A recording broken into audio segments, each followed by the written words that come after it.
So many times when you're an artist, you think to yourself, am I crazy? Like, are these thoughts crazy? Are these ideas crazy? Is the fact that I talk to myself crazy? Or the fact that I write in this every day, is that crazy? Why am I making this? Is that crazy? Now that I say it so many times, like, it sounds crazy. But it's not. It's sane.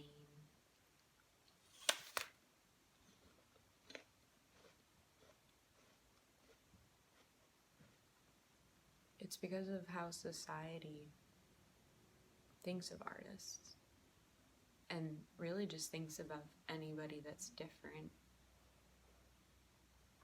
or thinks differently.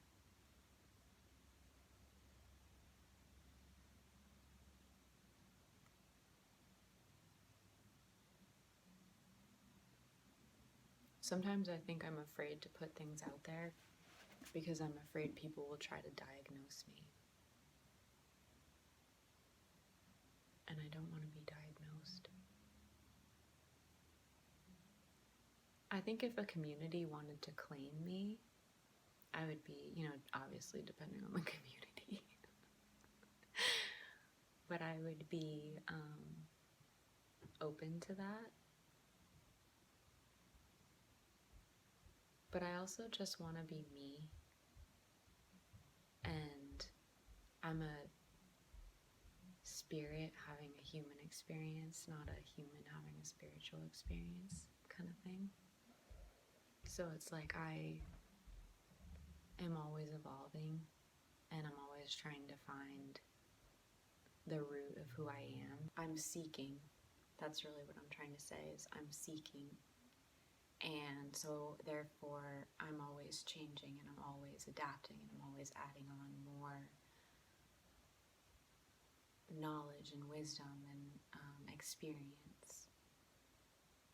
And in that regard, I could appear at one moment to be something, to be, this or that, some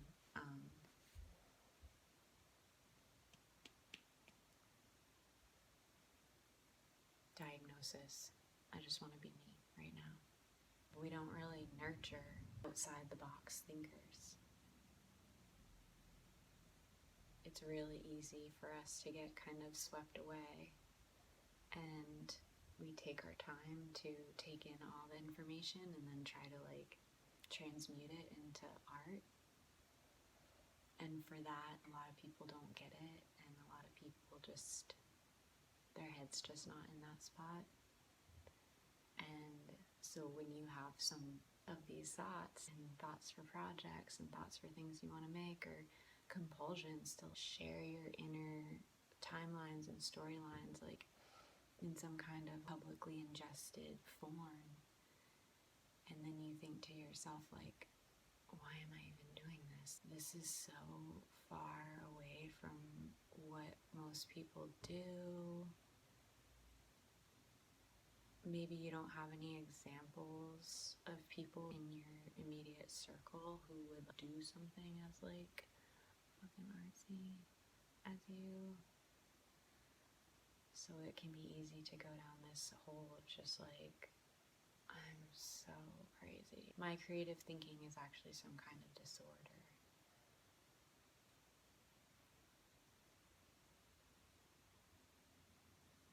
I make mistakes, and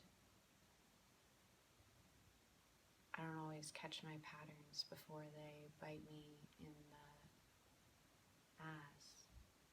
And a lot of times on that journey, my brain is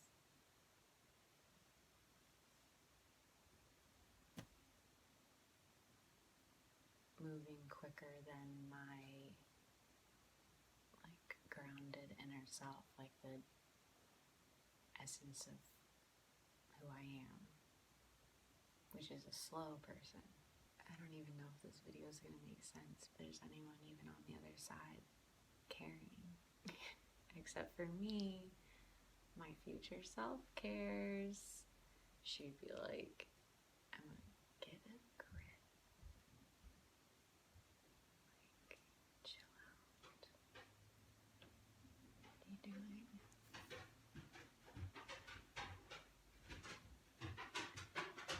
But when I lived in the cabin,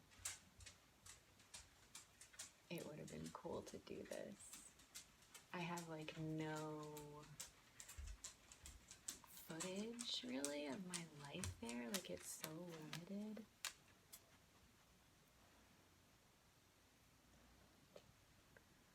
But what I'm doing right now is a very intense period of isolation right before a big move, life transition. And yeah, like when I was living in that cabin with Shep, I was going to the woods every single day. I was working in the morning. I was going on a morning walk to the river. I was working all day in my little workshop, and then by like 3 p.m. it would be dark, because I remember this so intensely in the winter. I would just like trudge or snowshoe out to the river with Shep. It was on the west branch of a river, so there are no houses or anything like that. And I would get to the river's edge and everything would just be covered completely in snow. The river would be iced over, and then there would be snow on top of that. It just felt like we were on the moon. And it was like just Shep and I. There was this one time when I snowshoed letters on the ice so that a plane could see them. I think I said like peace or love or like something. Oh my god, I was so isolated. I feel like I saw my friends like once a month. I would go into town, which was like 45 minutes away, and go out to this amazing Indian and Sri Lankan restaurant that's not there anymore. But like once a month, and that would just like fill me up, and then I would go back and just like hermit out. I was working, building my career in the very beginning stages, and I was walking out to like a super desolate river and literally just like sitting under a tree and crying if it came up, but also just like writing in my journal, sitting and just like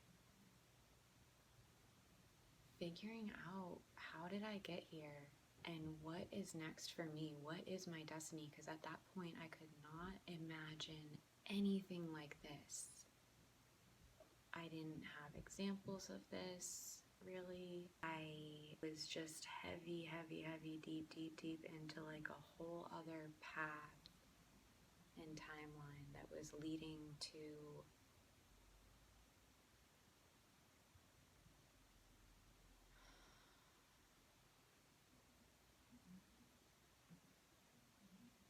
just in a lot of ways like something that just would have been like my lowest vibrational self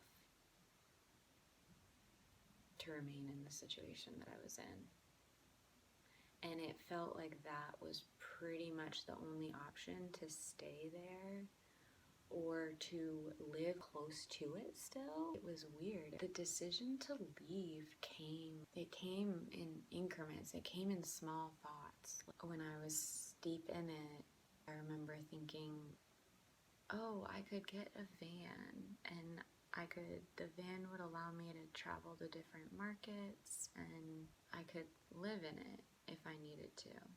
And wouldn't that be cool to have a different vehicle that you could live in? And then so I started to look for the van, and I found the van, and the van is a whole other story. basically the motor blew on the van, and the van was a Mercedes Sprinter that I got off Craigslist. I'm not going to talk about the van right now. Yeah. Anyway. But these things, it's like slow transformation. It happened over time. And I was spending a lot of time in the cabin, hermiting out, dancing, even though it was like a tiny little space, but like I was up in the loft, and I had my mom's like old record collection that she had given me, and I was going through it in whatever order it was given to me, which was like a shuffled up, jumbled order. And so I was listening to every record in the exact order, so I couldn't skip anything, and it was making me listen to music that I was kind of like, I don't know, listen to this. But it ended up being really great. Like, one standout album that I'm so glad I listened to was the original Journey album. That's a great album. Anywho, yeah, I'm really protective over my energy right now. I only want to spend time with people who I feel deeply see me, who make me act on my creative projects. Like, that's what I'm really focused on. Like, how I'm seeing one of my best friends is like, we create things together. And then I have like my friends who I surf with.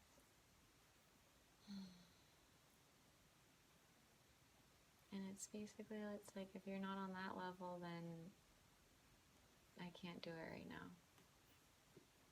Otherwise, it's just me and Shep.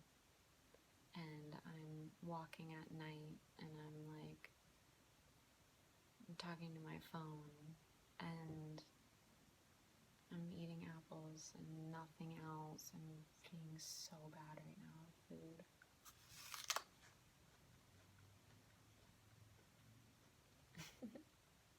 What am I doing right now? That's just funny.